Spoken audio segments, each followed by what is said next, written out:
He used to wake up with fire. John, a 38-year-old man from Chicago, remembers when mornings felt alive.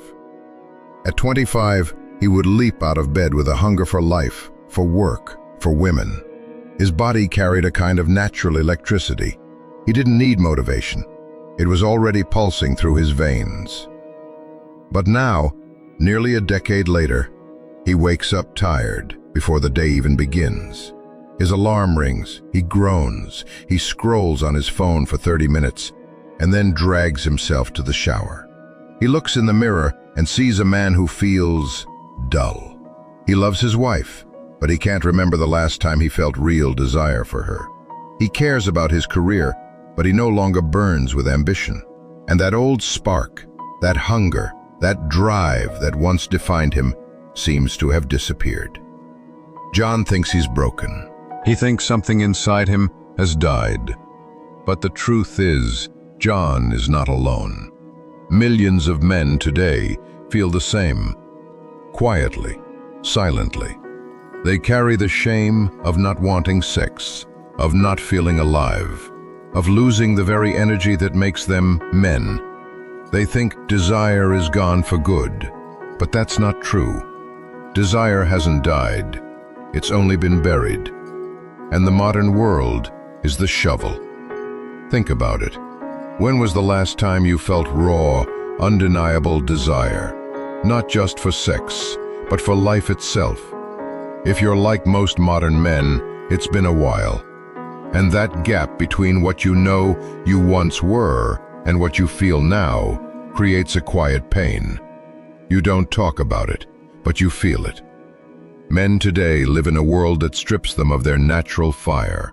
Stress, constant pressure from work, bills, deadlines, and endless notifications keeps the body flooded with cortisol, the stress hormone.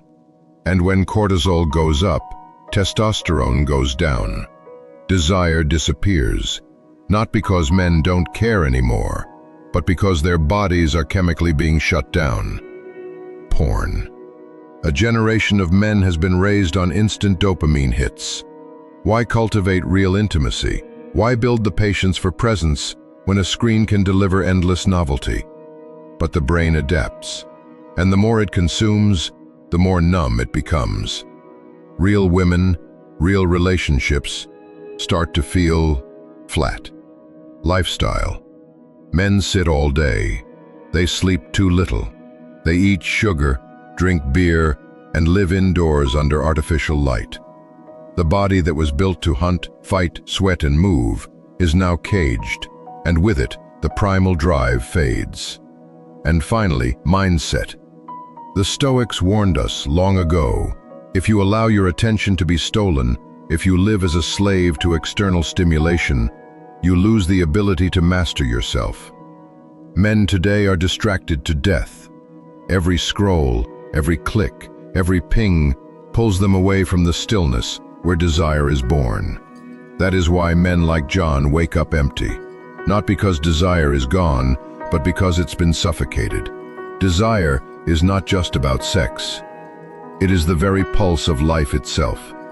The same energy that drives a man to want a woman is the energy that makes him want to build, to fight, to create, to conquer. Libido is not isolated, it is vitality. When that current runs low, it doesn't just show up in the bedroom, it leaks into everything. Motivation, ambition, joy, even the will to keep moving forward. John didn't realize this at first. He thought his lack of desire for intimacy was just about aging, or maybe about his marriage losing its spark. But then he noticed he didn't care about promotions at work anymore. He wasn't interested in starting that side business he once dreamed of. He barely had the energy to go to the gym. His spark was fading everywhere. This is where psychology and biology meet. Low testosterone, high stress, poor sleep, overstimulation. These are not just physical issues. They bleed into the psyche. A man begins to identify with his exhaustion. He starts believing, maybe this is who I am now. Maybe my best years are gone. But Marcus Aurelius once wrote, "You have power over your mind, not outside events. Realize this, and you will find strength." The problem is that modern men have forgotten that truth. They live under the illusion that their weakness is permanent, that desire is a random gift of youth that slips away with age. But the Stoics would laugh at that idea. Desire, they would remind us, is not something you passively wait for. It is something you protect, cultivate, and direct with discipline. Think about it. How many men do you know who once burned with drive, but now walk around like ghosts of themselves? How many men laugh less, move slower, settle for less? Not because they chose to, but because life slowly bled their fire out of them. Let's go deeper. 1. Chronic stress. Modern life keeps men in survival mode. The body doesn't know the difference between a lion chasing you and a boss screaming at you. Stress hormones flood the system, lowering testosterone, shutting down libido, making the body prioritize survival over reproduction. You cannot feel desire when your biology believes you're in danger. 2. Porn and dopamine desensitization. The brain was designed for novelty, but porn gives it in endless supply. Each click, each new video delivers a hit of dopamine stronger than reality. Over time, the brain adapts by lowering its sensitivity. That means real life, your partner, your touch, your own body, feels dull in comparison. It is not that men no longer want women, it's that their brain has been trained to need artificial fireworks. 3. Physical sedation. A man's body is designed for struggle, lifting, pushing, running, sweating. When he doesn't use it, he loses it. Testosterone plummets. With inactivity, muscles shrink, fat rises, energy collapses. And with that collapse goes desire. You can't feel like a man when your body has been reduced to sitting in chairs and staring at screens. 4. Distraction and lost presence. Desire requires attention. To feel arousal, to connect deeply, you must be present. But presence has been stolen. Social media, constant news, and John was living proof of all of this. His body was sedentary. His evenings were consumed by scrolling and late-night Netflix binges. Stress from his sales job had him grinding his teeth in his sleep. Porn had been a secret escape since college, something he thought was harmless, until he realized he no longer felt anything real. The result? A man in his late 30s who looked alive on the outside but was hollow on the inside. And this is the part most men never admit out loud. When desire dies, a man feels less like a man. The Stoics warned against exactly this kind of quiet decay. Seneca once wrote, "It is not that we have a short time to live, but that we waste much of it." Men are wasting their fire not because they lack it, but because they hand it over to distractions, to false pleasures, to the slow poison of comfort. The question is not, why did I lose desire? The real question is, why have I allowed the world to bury it? John's breaking point came one night when his wife looked at him with quiet sadness. They were sitting in bed. She reached for him, not seductively, but tenderly. And he turned away, pretending to be tired. But the truth was worse. He didn't feel anything. That moment haunted him, not because of her disappointment, but because he realized he had become a stranger to himself. He wasn't just losing his marriage, he was losing his manhood, his spirit, his fire. For the first time, John admitted the truth. This isn't me. This isn't who I want to be. And that moment of honesty was the first step back. Because desire doesn't return to men who lie to themselves. It returns to men who confront the uncomfortable truth. Maybe you felt it too, the emptiness, the lack of drive, the nights where you turn away, not because you don't care, but because the fire simply isn't there. What if the problem isn't you? What if the problem is the way you've been living? The Stoic shift. The Stoics taught that freedom begins not by controlling the world, but by controlling yourself. Epictetus said, "No man is free who is not master of himself." John realized he had surrendered control of his body, his attention, his energy. He wasn't broken, he was distracted, drained, and disordered. The modern world had buried his desire. The Stoic path would uncover it. And so he began to rebuild, not by chasing quick fixes, but by disciplining himself the way a Stoic would. Desire lives in the body. Testosterone is not just a hormone, it is a signal of vitality. So John started small. Morning workouts, push-ups, squats, deadlifts. At first, it felt pointless. But slowly, week by week, something shifted. His muscles hardened. His energy returned. And with every drop of sweat, he was stoking the fire that had been buried under years of comfort. The body responds to effort. A man cannot feel alive if he treats his body like a cage. Stoicism is not only about thoughts. It is about actions, discipline, and physical mastery. Marcus Aurelius himself trained his body daily, knowing that weakness of flesh feeds weakness of spirit. The next battle was harder: porn and digital distraction. John had to face the truth. He had been numbing himself. Every time he felt stressed, tired, or lonely, he reached for the screen, and every time it drained him further. So he cut it off. Not easily, not perfectly, but with the understanding that his desire could not survive in the shadow of constant artificial stimulation. Epictetus warned, "No man is free who is a slave to his appetites."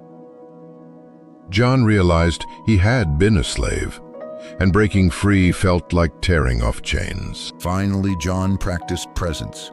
He turned off notifications. He stopped multitasking.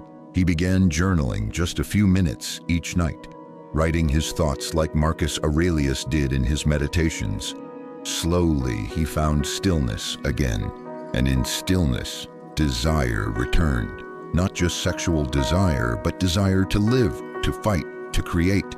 Because here's the truth: desire is not only physical, it is spiritual. It comes when a man is connected to his purpose, when he is fully present in the moment, when he feels alive in his own skin. Psychologists call this the drive system, the motivational engine of the brain. It weakens when men flood themselves with stress, with fake dopamine, with endless distraction. But it can be rebuilt. Stoicism aligns perfectly with this science. Cut what is outside your control. Focus on discipline, train body and mind. Live with presence. John's story is not unique. It is the story of millions. And the lesson is clear. Men don't lose desire because it fades with age. They lose it because the world buries it, and they forget how to dig it back out. At first, John's changes felt almost invisible. A week of push-ups didn't bring back his desire. Cutting down on porn didn't magically make him passionate overnight. Journaling felt awkward, but there was one thing he held on to: patience, because the Stoics taught patience as a form of strength. Seneca once wrote, "No great thing is created suddenly, any more than a bunch of grapes or a fig.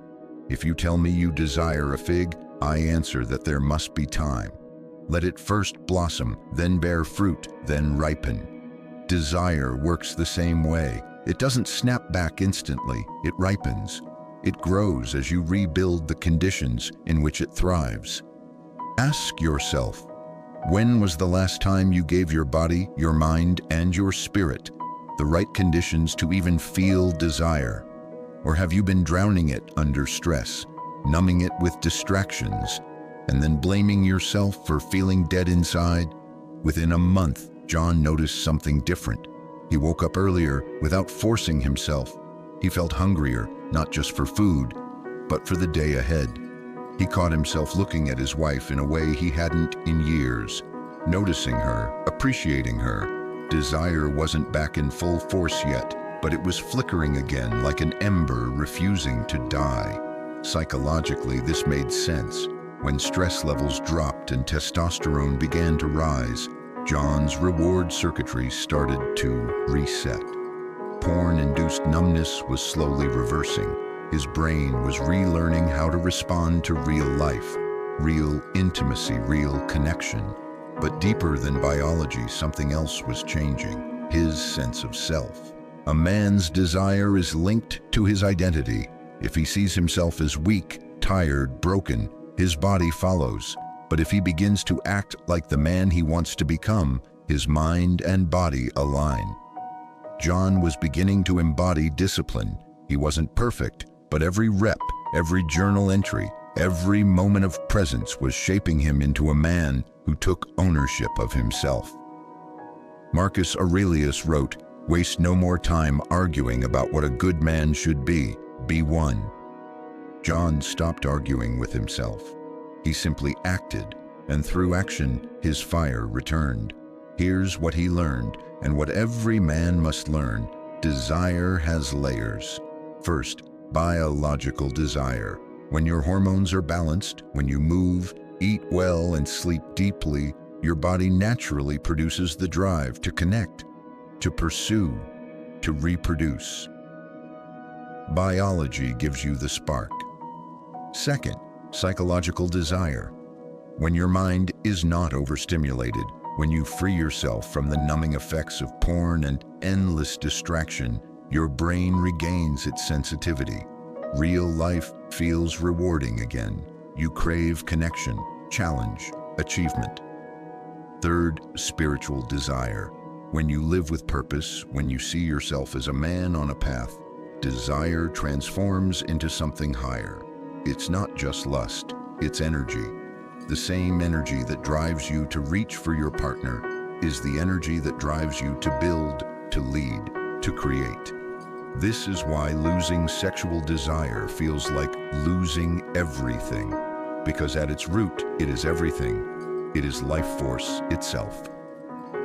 6 months into his journey, John was unrecognizable. His co-workers noticed he carried himself differently, more upright, more confident, more present. His wife noticed the way he touched her again, not out of duty, but out of genuine hunger. Most of all, John noticed himself. The man in the mirror no longer looked tired and hollow. He looked alive. Not because he chased pleasure, but because he built discipline. Not because he forced desire, but because he cleared the obstacles suffocating it. This is the paradox. The more John stopped chasing stimulation, the more desire naturally returned. The Stoics never spoke directly about testosterone or dopamine, but they understood the principle. Desire, like any fire, grows when you give it fuel and space, but suffocate it with indulgence or starve it with neglect, and it weakens. Epictetus said, "Difficulties show a man what he is." Modern difficulties, porn, stress, comfort, distraction, show what kind of man you are. Do you surrender to them, or do you master them? John chose mastery, and in choosing mastery, he found that his desire had never truly left. It was waiting for him all along.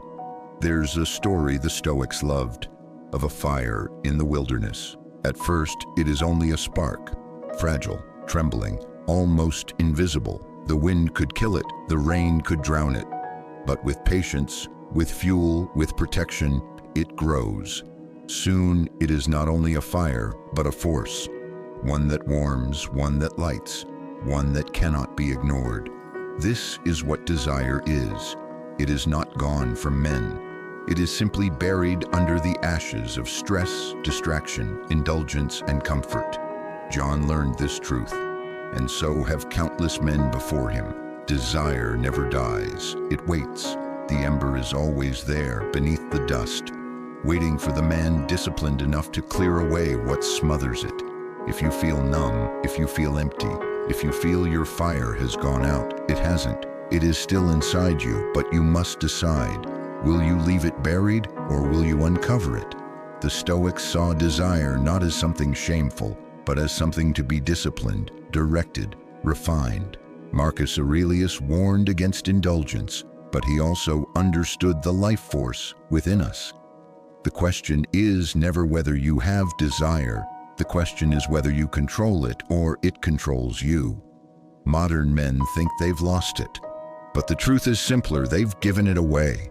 They've traded it for digital pleasure, for stress, for comfort. And in doing so, they've forgotten their own power. But power returns the moment you take responsibility. Psychologists call it vital energy. Biologists call it testosterone.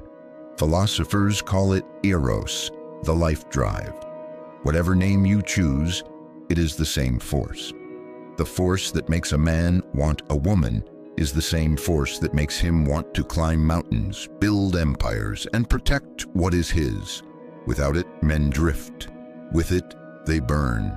When John looked at his wife again with new eyes, when he walked into work with his shoulders squared, he had remembered something old. He had remembered who he was meant to be. The lesson is simple, but not easy. If you want desire back, stop searching for it in the world. Stop drowning it in distraction. Stop numbing it with cheap pleasure. Stop killing it with stress and neglect. Instead, live as the Stoics lived, disciplined, present, Purposeful. Train your body. Guard your mind. Master your appetites. Return to stillness. And you will find that desire was never lost. It was only waiting for you to clear the way, like a fire under ashes, silent, hidden, patient, until the day you breathe life into it again.